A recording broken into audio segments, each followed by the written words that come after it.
Topic acidic buffer solution चल रहा है और हम लोग पहुंच चुके हैं हेंडरसन हैसेलबल्च इक्वेशन। ये जो इक्वेशन होता है वो एसिडिक बफर सॉल्यूशन के लिए होता है और बेसिक बफर सॉल्यूशन के लिए होता है। हम इसमें एक इक्वेशन फाइंड करते हैं जिसके हेल्प से हम किसी बफर सॉल्यूशन का पीएच वैल्यू क्या करते हैं, फाइंड करते हैं। तो फर्स्ट हम लोग देख रहे हैं Henderson Hasselbalch equation for acidic buffer solution. तो फर्स्ट ऑफ ऑल हम लोग एक बफर सॉल्यूशन कंसीडर करेंगे। Consider acidic buffer solution.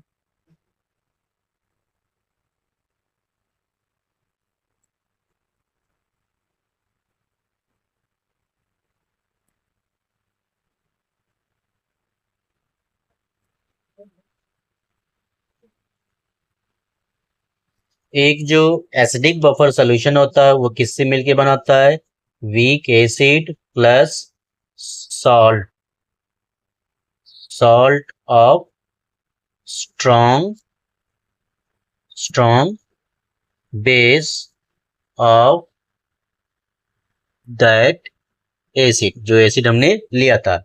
या फिर क्या होता है, weak acid plus conjugate base of that acid, ठीक है ना।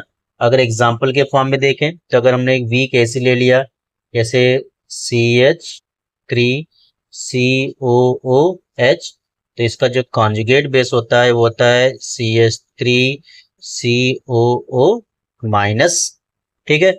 या फिर और हम लोग क्या लिख सकते हैं, CH3COOH और इसका एक सॉल्ट ले लेंगे CH3COON, ठीक है। तो ये है एक वीक एसिड है और ये है सॉल्ट है, सॉल्ट ऑफ स्ट्रॉन्ग बेस। अगर हम कोई अदर एग्जांपल्स को देखें, जैसे मेरे पास अगर एक कंपाउंड है, एक एसिड है, वीक एसिड है HCN, तो इसका जो कॉन्जुगेट बेस होगा वो क्या होगा, CN माइनस। ये भी क्या है, एक एसिडिक बफर सॉल्यूशन है। या फिर मेरे पास एक वीक एसिड है H2S, तो इसका जो कॉन्जुगेट बेस होगा वो होगा HS माइनस। तो ऐसा कोई भी एसिडिक बफर सॉल्यूशन हो, इसके लिए हम लोग को फाइंड करना है हेंडरसन हैसेलबल्च इक्वेशन। तो फर्स्ट ऑफ ऑल हम लोग देखेंगे dissociation of weak acid and salt. So weak acid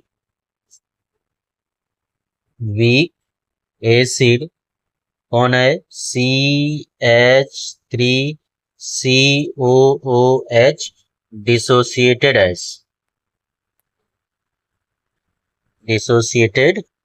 S, तो हमें क्या मिलेगा, वी विल गेट CH3COOH और ये वीक एसिड है तो रिवर्सिबल का साइन रहेगा, तो हमें मिलेगा CH3COO minus plus H plus. अगर हम इसके लिए क्या फाइंड करें, हम लोग फाइंड कर ले dissociation constant. So third point पे हम लोग लिखने वाले हैं डिसोसिएशन कांस्टेंट। डिसोसिएशन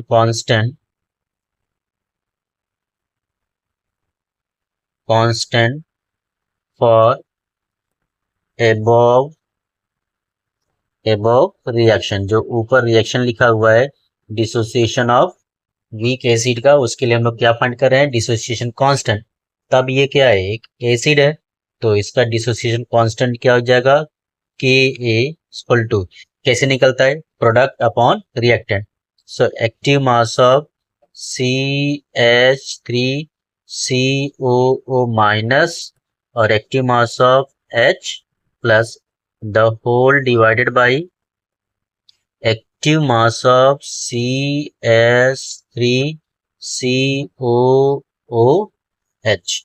अब हम लोग क्या करने वाले हैं, इसमें से H प्लस को मैं सेपरेट करने वाला हूं, तो हमारे पास क्या हो जाएगा, Ka equal to active mass of H plus multiply, बाकी को सब सेम रखना है, active mass of CH3COO minus the divided by active mass of CH3COOH। Now अब हम लोग दोनों साइड का क्या लेने वाले हैं, लॉग लेने वाले हैं। सो फोर्थ पॉइंट, टेकिंग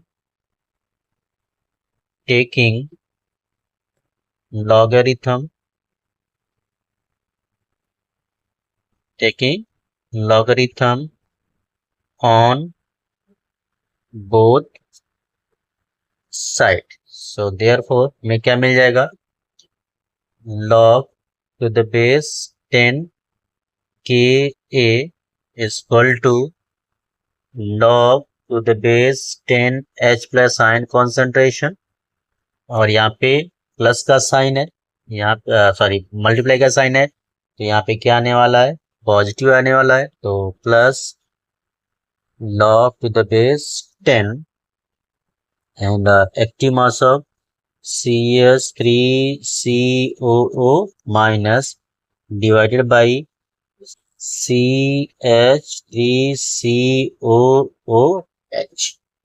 ना हम लोग इसको रीअरेंज करने वाले हैं, ऑन रीअरेंजिंग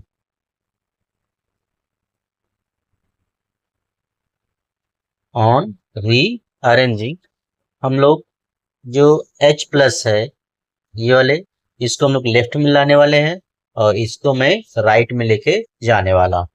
तो जब अगर हम लोग चेंज करेंगे तो हमें क्या मिलेगा, minus log at base 10 H plus ion concentration is equal to minus log at base 10 Ka plus log to the base 10 active mass of CH3COO minus the whole divided by CH3COOH। Now we know that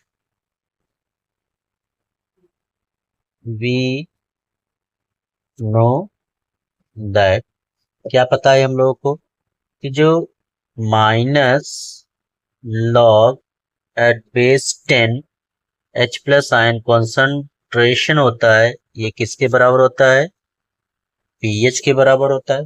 किसके बराबर होता है, pH के बराबर होता है। And minus log at base 10 Ka ये किसके बराबर होता है, P के A के क्या होता है, बराबर होता है। सो देयरफॉर हम लोग लिख सकते हैं क्या चीज, PH is equal to PKA plus log at the base 10 और active mass of CH3COO minus upon active mass of CH3COOH। So therefore PH is equal to PKA plus log at base 10, जो यहाँ पे CH3COO minus होता है, ये mostly कहाँ से आता है, it comes from the salt. ये कहाँ से आता है, हमें ये सॉल्ट से मिलता है। क्यों, क्योंकि जो सॉल्ट है वो क्या है, CH3COO है, और जब ये डिसोसिएट होता है तो हमें क्या मिलता है, Na प्लस मिलता है और CH3COO माइनस, मतलब ये हमें कहाँ से मिल रहा है, सॉल्ट से। तो मैं इसकी जगह पे लिख सकता हूँ सॉल्ट, क्या लिख सकता हूँ, सॉल्ट। और जो नीचे है CH3COOH तो क्या है, एसिड है, तो मैं इसकी जगह पे क्या लिख सकता हूँ, एसिड। तो हमारा जो फॉर्मूला हो जाता है ये, and this is the formula for the calculation of pH value, and इस इक्वेशन को हम लोग बोलते हैं Henderson Hasselbalch equation for acidic buffer solution. To see a question based on Henderson-Hasselbalch equation for calculation of acidic buffer solution, यहाँ पे हमने एक solution लिया हुआ है. Calculate the pH of buffer solution. एक buffer solution है containing this amount of mole of sodium fluoride as per liter and 0.015 mole HF per liter. Our dissociation constant for acid is given 7.2 into 10 की power minus 4. Now we have to solve this question. So first of all we have to see what things are given in it. So क्या given है? एक weak acid दिया हुआ है. क्या दिया हुआ है? एक वीक एसिड दिया हुआ है. कौन सा एसिड है? HF है. और साथ में क्या दिया हुआ है? एक सॉल्ट दिया हुआ है. क्या दिया हुआ है? Salt of strong base. क्या दिया हुआ है? स्ट्रॉन्ग बेस दिया हुआ है. और कौन सा वो कंपाउंड है? वो है सोडियम फ्लोराइड. इसका मतलब ये एक क्या हो गया? ये हो गया acidic buffer solution. Acidic buffer solution है. और एसिडिक बफर सॉल्यूशन का जो पीएच फाइंड करने का जो फॉर्मूला होता है, वो फॉर्मूला क्या होता है? PH equal to pKa plus log at base 10 पे सॉल्ट. क्या होता है? सॉल्ट अपॉन एसिड होता है. सॉल्ट अपॉन एसिड होता है. So first we have to find the given कि क्या क्या चीज यहाँ पे गिवन है. तो यहाँ पे दिया हुआ है एक सॉल्ट दिया हुआ है. क्या दिया हुआ है? एक सॉल्ट. और कौन सा है? NaF दिया हुआ है. एक सॉल्ट दिया हुआ है NaF. और इसका जो अमाउंट दिया है वह कितना दिया हुआ है? 0.05 मोल दिया हुआ है. और एक एसिड गिवन है. एसिड. और एसिड कौन है? HF. और इसका अमाउंट कितना गिवन है? 0.015 मोल गिवन है. और क्या गिवन है? यहाँ पे गिवन है कि A की वैल्यू गिवन है कितना? 7.2 इंटू 10 की पावर माइनस 4 फॉर किसके लिए दिया हुआ है? वीक एसिड HF के लिए गिवन है. तो हमें क्या चाहिए? हमें चाहिए pKa चाहिए. क्या चाहिए? pKa. तो पहले pK निकाल लेंगे. तो हमारे पास फार्मूला क्या होता है? pKa की जो वैल्यू होती है वो कितनी होती है? माइनस लॉग बेस 10 Ka होता है. हम यहाँ से pK निकाल सकते हैं. तो ये हो जाएगा minus log to the base 10. K की वैल्यू कितना दिया है? 7.2 इंटू 10 की पावर माइनस 4. अगर हम लोग इसको क्या करें? सॉल्व करें तो क्या हो जाएगा? ये हो जाएगा, सॉरी 14 नहीं 4 है. यहाँ पे जो वैल्यू है कितनी है? 4 है. ठीक है. तो ये हो जाएगा 4 माइनस लॉग बेस 10 7.2. फिर ये हो जाएगा 4 माइनस लॉग 7.2 की वैल्यू जो है क्वेश्चन में गिवन है हमें. तो ये है 0.8573. तो वैल्यू है 0.8573 है. फिर इसको हम लोग सॉल्व कर लेंगे. तो 4 में से इसको सब्ट्रैक्ट करेंगे. So it will be 3 point, ये कितना आंसर आएगा 3.1427। आप नॉर्मली यहाँ पे सब्ट्रैक्ट कर सकते हो 4.0000 और ये है 0.8573 है। अब इसको सब्ट्रैक्ट करके आंसर फाइंड कर सकते हैं। सो देयरफॉर हमें क्या मिल गया, हमें पी के ए मिल गया। पी के ए कितना मिल गया 3.1427। हमें फाइंड क्या करना है, टू फाइंड, हमें फाइंड करना है पीएच। क्या फाइंड करना है हमें, पीएच वैल्यू फाइंड करना है। फिर हमें चाहिए इसके लिए एक फॉर्मूला चाहिए, हमें क्या चाहिए एक फॉर्मूला। और क्या करेंगे हम लोग उस फॉर्मूले के साथ में कैलकुलेशन। फॉर्मूला हमें पता है एसडी बफर सॉल्यूशन के लिए क्या फॉर्मूला होता है।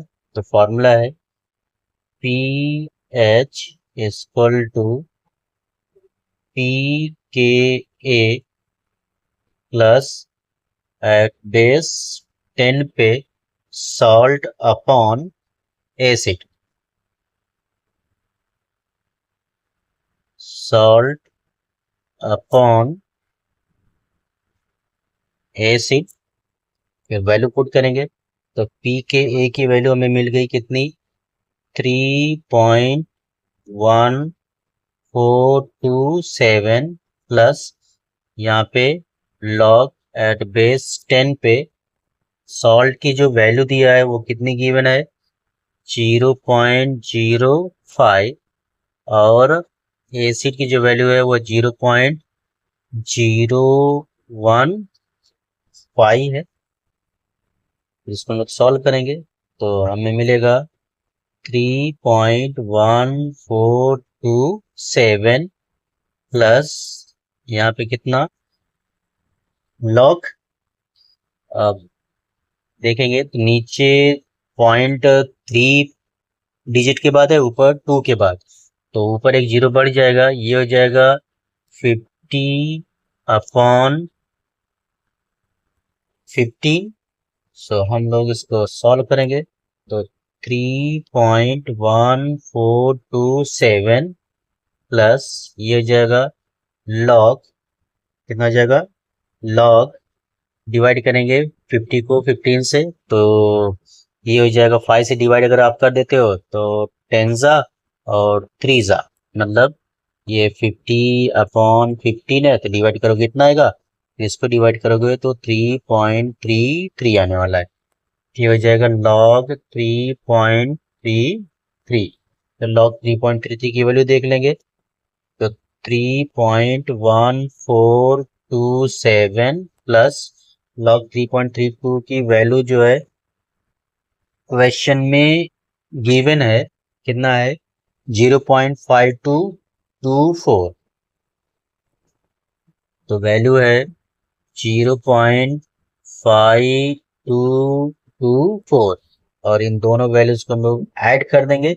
सो हमें मिलने वाला है कितना 3.667 और इसके आगे अभी और डिजिट आप जोड़ सकते हो कितना 3.1427 और ये हो जाएगा 0.5224। तो अगर आप ऐड करते हो तो ये हो जाएगा 1, ये हो जाएगा 5, ये हो जाएगा 6, ये हो जाएगा 6 और ये हो जाएगा 3। अगर राउंड फिगर में इसके लिए 2 डिजिट तक तो 3.37 हो जाएगा। तो यहाँ पे सो देयरफॉर हमें जो पीएच वैल्यू मिला, pH value equal to 3.67। This is our final answer. So by this way, you can easily calculate the pH of a acidic buffer solution. ऐसे अच्छे शानदार वीडियो के लिए मेरे चैनल को सब्सक्राइब कर लीजिए और आपको हमें से ऐसे शानदार वीडियोस मिलते रहेंगे। Thank you for watching Atlas chemistry.